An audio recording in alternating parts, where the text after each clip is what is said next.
Әрине ең бірінші біліммен біледі. Оны оқып, зерттеу арқылы. Ол үшін ол бірінші маманға бару керек.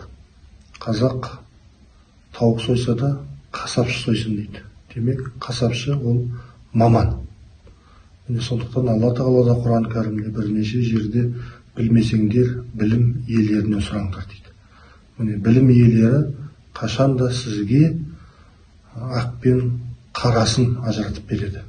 Сондықтан жастарымыз маманға жүгінбей тұрып, өздігінен ақпарат құралдарынан оқу арқылы оның ара жігін ажыратуы әбден қиын.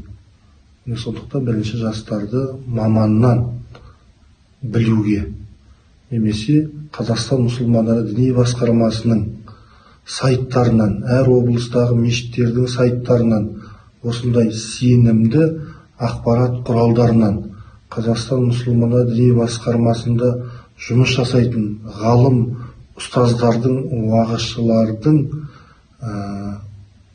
уағыздарын тыңдап көру арқылы ажыратуға болады.